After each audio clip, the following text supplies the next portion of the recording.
You know that feeling when you're in a relationship and you can't stop overthinking?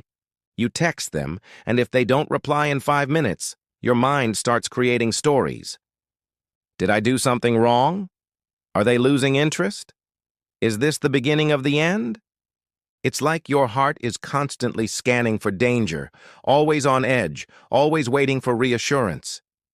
That, my friend, is what an anxious attachment style feels like. And here's the truth. It can ruin even the most loving relationship. Because the more you chase, cling, and demand closeness, the more the other person might start to pull away. But it's not because you're unworthy or unlovable. It's because this attachment style is like a program running in the background of your mind, shaping the way you see love. The good news? You can reprogram it. And when you do, you'll no longer feel like you're riding an emotional roller coaster every time someone you care about takes a little longer to respond.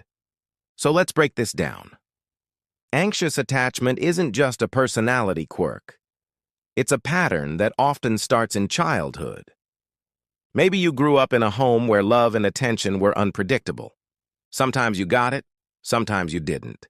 And as a child, you learned that if you didn't cling tightly, you might be forgotten. That survival strategy worked when you were young, but now as an adult, it's sabotaging your relationships. Here's the tricky part. The anxious mind always looks for evidence of rejection.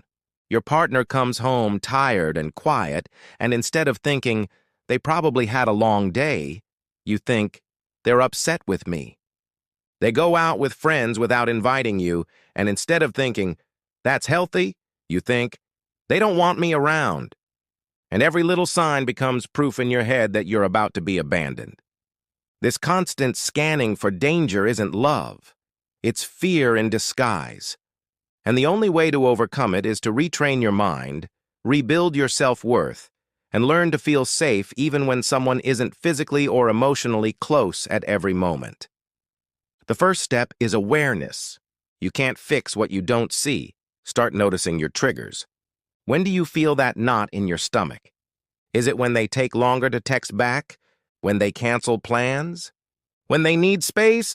Write these triggers down, because once you know what sets off your anxiety, you can start responding differently.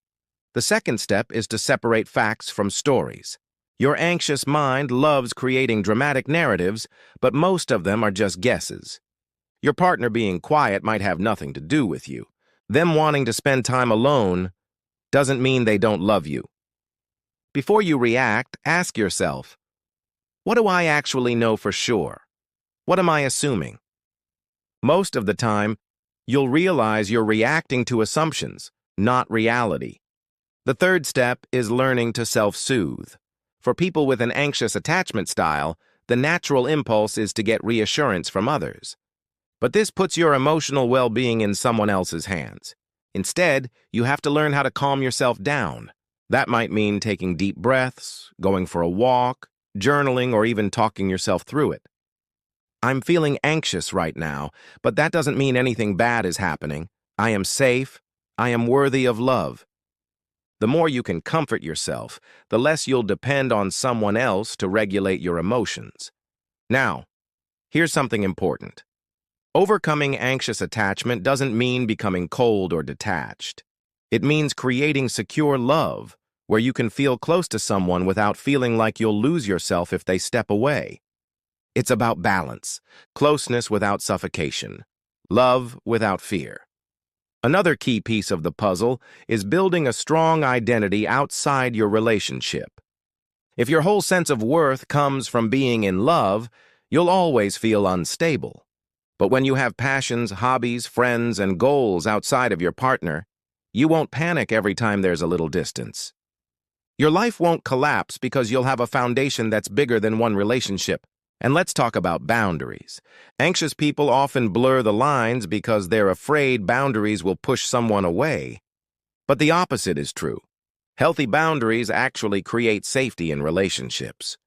It's okay to say, I need some reassurance right now, or I'm feeling triggered, can we talk about it? Boundaries aren't about controlling someone else. They're about taking responsibility for your own emotions while being honest about your needs. One more thing. Choose your partners wisely. If you have an anxious attachment style, being with someone who's emotionally unavailable will make you feel like you're drowning. It will amplify every fear you have.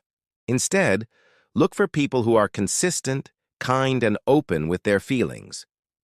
Because healing isn't just about changing yourself, it's also about choosing relationships that support your growth. Now, I know all of this sounds good in theory, but in the heat of the moment, your old patterns will try to take over. You'll still feel the urge to send that fourth text or to demand reassurance when you feel ignored. That's okay. Healing is not about never feeling anxious. It's about learning to respond differently when you do. At first, you might notice your anxiety but still act on it. Then you'll notice it and pause before acting.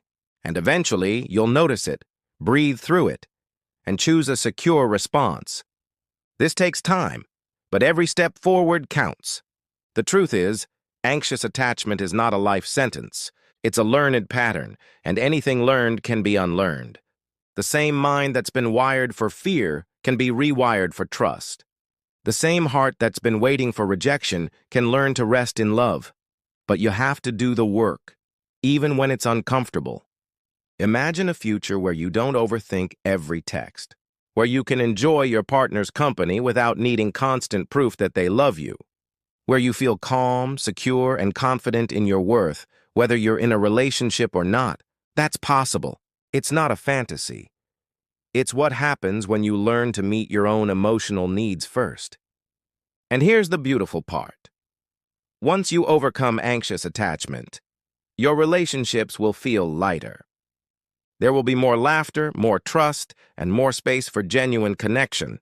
You'll stop pushing people away with your fear and start drawing them closer with your confidence. Because nothing is more attractive than someone who loves fully but isn't afraid of being alone. Remember, your worth isn't determined by how someone else feels about you. You are already enough. The love you've been chasing from others is the love you've been needing to give yourself all along. And once you start doing that, you'll see the difference not only in your relationships, but in your entire life. So, the next time you feel that wave of anxiety rising, pause, breathe, remind yourself, I am safe, I am loved, I am enough. And then act from that place, not from fear. Because overcoming anxious attachment isn't just about saving your relationship. It's about saving yourself from the prison of your own mind. It's about finally living with the freedom to love without losing yourself. And once you taste that kind of love, secure, calm, and confident, you'll never want to go back.